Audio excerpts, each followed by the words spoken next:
सूर्य lecture में आप लोगों का स्वागत है बच्चों।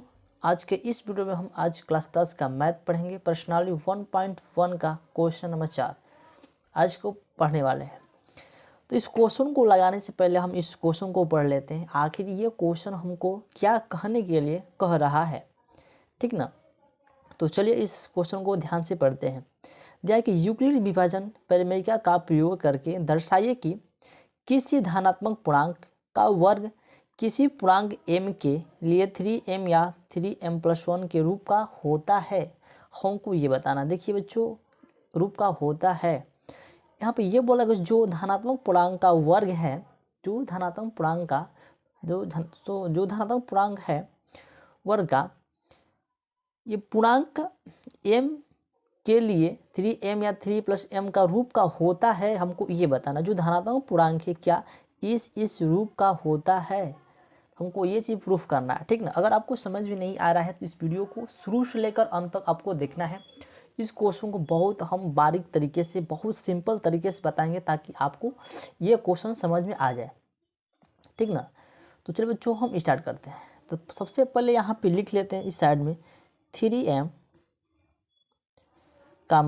3m+1। हमको ये प्रूफ करके इतना हमको बताना है, ठीक ना।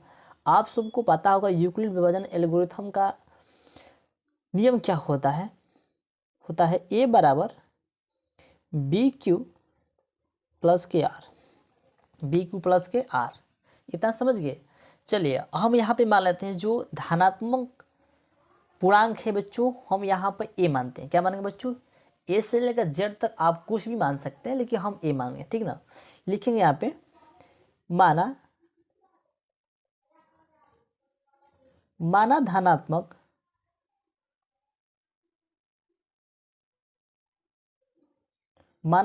पूर्णांक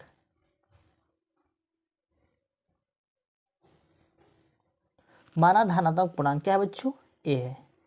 आप s से z तक कुछ, इसके बीच में आप कुछ भी मान सकते हैं, ठीक ना। a है तो हमारा भाजक क्या होगा बच्चों? तब पूर्णांक a है तब भाजक हमारे बच्चों होगा 3, ठीक ना। लिखेंगे भाजक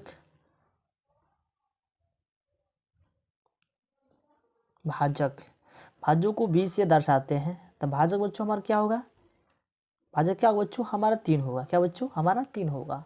और शेषफल क्या होगा बच्चों? हमारा r होगा, ठीक ना। तो शेषफल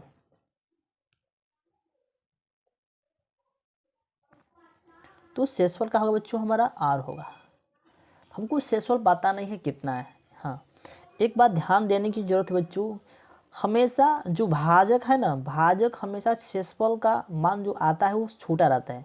हमेशा भाजक से जो शेषफल होता है हमेशा छोटा रहता है। कहने के मतलब ये है बच्चों, आप साइड में यहाँ पे देख सकते हैं। जैसे मान लीजिए ये कोई धनात्मक पूर्णांक है, ठीक, इसमें हम 3 से भाग दे रहे हैं।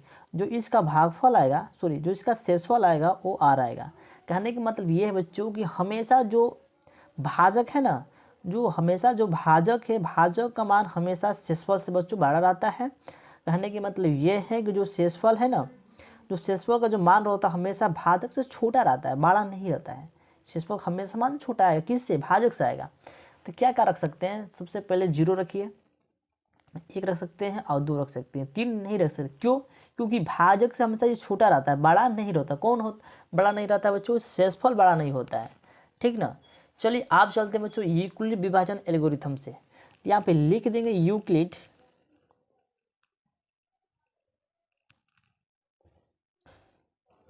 विभाजन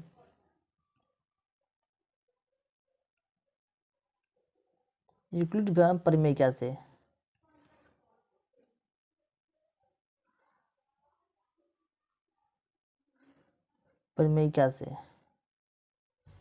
यूक्लिड विभाजन परिमेय से।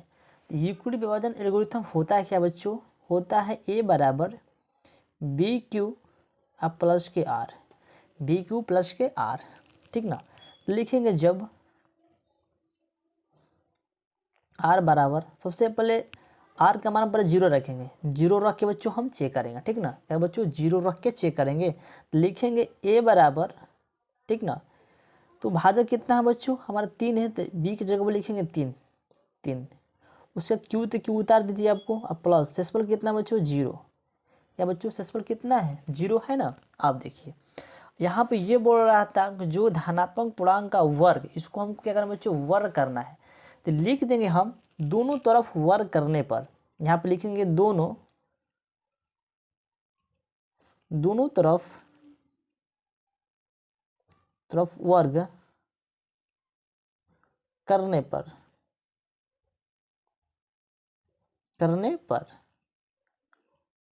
ठीक ना। देखिए चलिए a का वर्ग करते हैं बच्चों, a का वर्ग करेंगे बराबर 3q इसका वर्ग करेंगे। आप यहाँ पर ये सोच रहे हैं सर यहाँ पर 3q प्लस 0 लिखे हैं, यहाँ पर 3q का वर्ग कर रहे हैं। देखिए भाई 3q है ना, अगर इसमें आप 0 जोड़ेंगे ना तो यही आएगा। अगर 2 में 0 जोड़ते हैं 2 ही नहीं उतरेगा, जब 3q है इसमें 0 जोड़ेंगे तो हमारा 3q ही आएगा ठीक ना। इसका वर्ग करते हैं, तो इसका वर्ग करेंगे बच्चों तो फिर लिखेंगे a स्क्वायर लिखेंगे बराबर क्या हो जाएगा बच्चों, जब 3 को 2 हाली गुणा आपस में अगर तितली के 9 हो जाएगा 9q स्क्वायर ठीक ना, 9q स्क्वायर। फिर लिखेंगे a स्क्वायर ठीक ना बराबर जो 9 है बच्चों इसको इस रूप में लिख सकते हैं 3 गुणे 3 q स्क्वायर। हो सकता है कि नहीं हो सकता है, आप इस रूप में इसको लिख सकते हैं ठीक। ये तो हो गया। यहाँ पे लिखेंगे जहां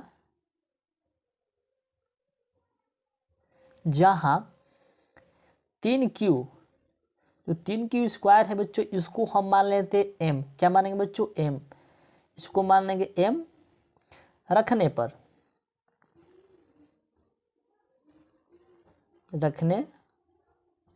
क्या बच्चों रखने पर, समझ रहे ना रखने पर। तो यहाँ पे लिखेंगे a स्क्वायर, यहाँ पे लिखेंगे a स्क्वायर। ध्यान समझिएगा यहाँ पर 3 है ना तो इसको 3 यहाँ पे उतार देंगे, अगर बच्चों 3 उतार देंगे। अब देखिए 3q स्क्वायर का मान कितना बच्चों m मान है, क्या बच्चों m मान है ना। तो यहाँ पे लिखेंगे क्या रखेंगे बच्चों, यहाँ पे लिखेंगे m। तो हमारा एक मिल गया क्या बच्चों a स्क्वायर बराबर 3m। इसको मान लेंगे समीकरण, हमको इसको माना समीकरण एक हमारा 3m मिल गया ना। यहाँ पे 3m है लेकिन यहाँ पे एक हमको 3m यहाँ पे मिल गया। आप चलते हैं दूसरी बात, दूसरा क्वेश्चन पर चलते हैं। आप रखेंगे मान, यहाँ पे ध्यान दीजिएगा, आप रखेंगे जब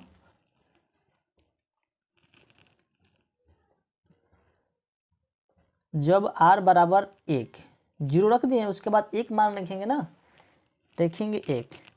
अब देखिए a हो गया, b के मान कितना है बच्चों, भाजक कितना है 3 है ना। q को उतार दो, अब प्लस r की जगह पर 1 लिख दो ठीक ना। अब हम क्या करेंगे इसको दोनों तरफ वर्ग करेंगे, इसको भी तो यहाँ पे लिख देंगे दोनों तरफ वर्ग करने पर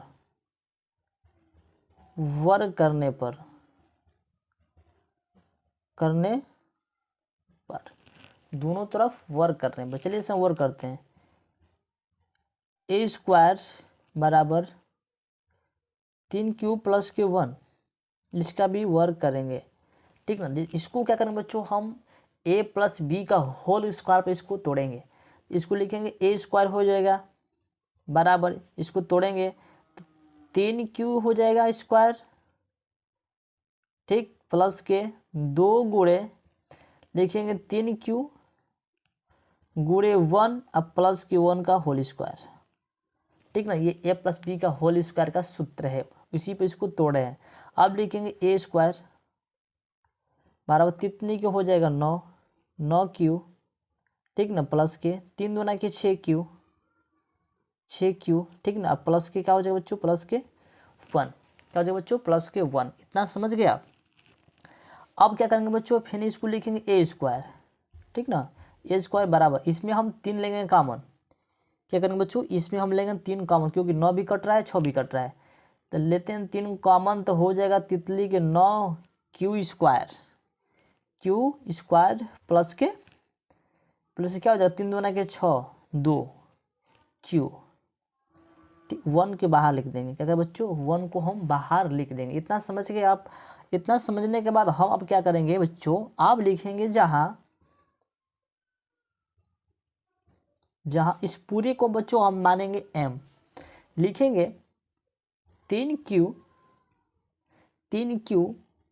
प्लस के 2q प्लस बराबर m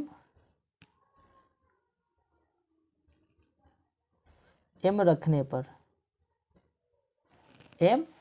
पर आप दीजिए m रखने पर, तो अब हो जाएगा, लिखेंगे a स्क्वायर, यहाँ पे लिखेंगे a स्क्वायर बराबर इस पूरे क्या बच्चों माने m पर लिखेंगे 3, यहाँ पे लिखेंगे 3 लिख दिया ना। उसके बाद लिख दिया ना, इस पूरे क्या माने बच्चों m माने हैं तो लिखेंगे 3m, अब +1 है तो लिखेंगे +1। देखिए हमको 2 मिल गया, 3m मिल गया, अब उसके बाद 3m + 1 मिल गया। हमको यही ज्ञात करने के बच्चों बोल रहा था ना, हमको यही ज्ञात करना है, ये और ये वाला दोनों हमको मिल गया। तो अब क्या करेंगे बच्चों, इसका नीचे हम लिख देंगे, ये इसको मानेंगे समीकरण 2, इसको मान लेंगे हम समीकरण नंबर 2, ठीक ना। तो नीचे लिखेंगे यहाँ पे कि अतः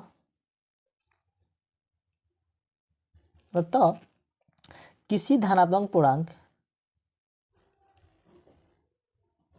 किसी धनात्मक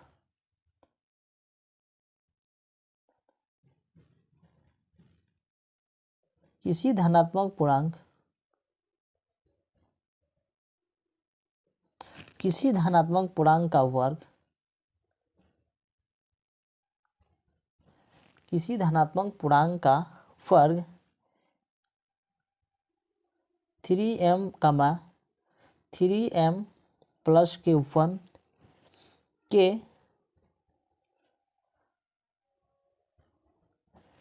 रूप का